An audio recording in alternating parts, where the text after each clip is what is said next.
start the text, when you start with the text, we meet Nils Holgersson's family, and we see that Nils Holgersson's family is an ideal family. It is said that they were poor cottagers, and their place was not much bigger than a garbage heap. When they first moved there, no more than a pig and a couple of chickens could be raised, but they were unusually industrious and good people, and now they had both coos and geese. They had made tremendous progress and would have walked to church that beautiful morning happy and confident had they not their son to think of. So we see this wonderful family. They are working good, they are pious, they go to church, and they are rewarded by prosperity, by welfare, because they are industrial work, they are working in respect for creation. The only problem is their son. It's not respected, it's creation.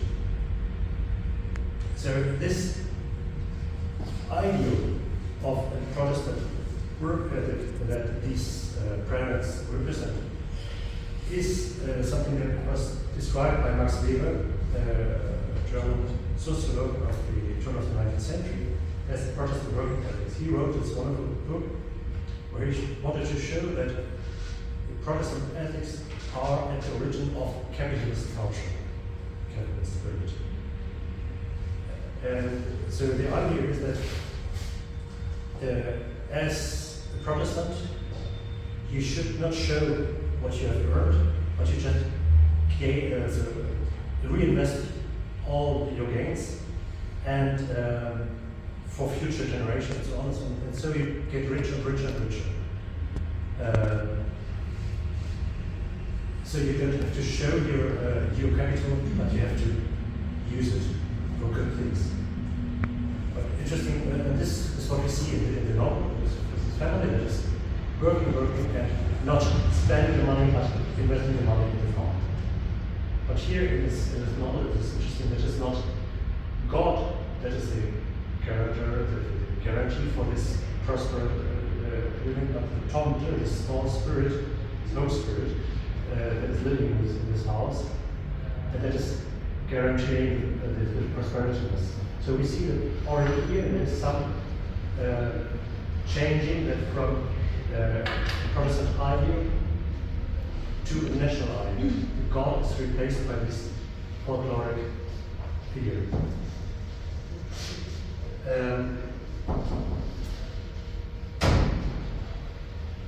So Max Weber, what he says is that Protestantism is a transfer of monastic practices into secular life. He said that as Protestant, you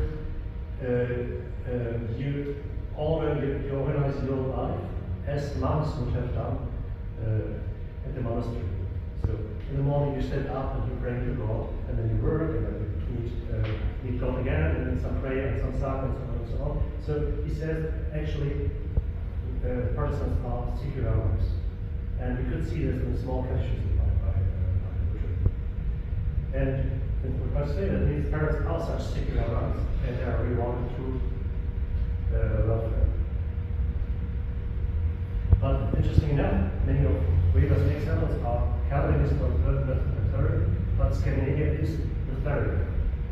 And there's a difference between the Calvinist approach to welfare and to God and the Lutheran.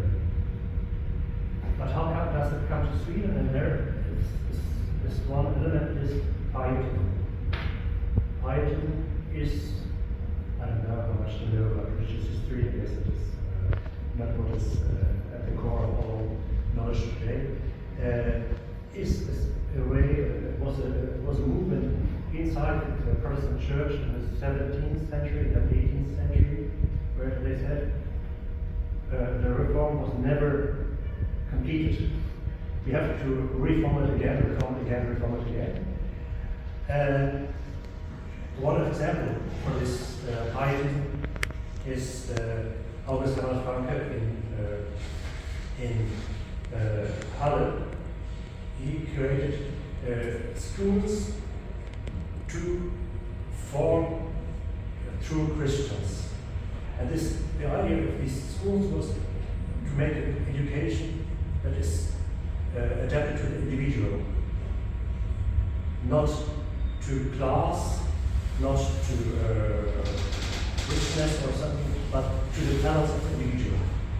Because to become a Christian, a good Christian, you have to find your way, and your way is individual, given by God. So according to talents. There's this orphanage, what this was called, was a school that altered manual architecture. So education to become a true Christian who was experienced of the good itself. And so this school was where famous people were sending their sons to the school, and it was copied to Scandinavia. For example, that exists today, until today, Kongelige Vejshus in Copenhagen, which is one of the major schools in Copenhagen. What was modeled on Frankfurt, and it was implemented through the king.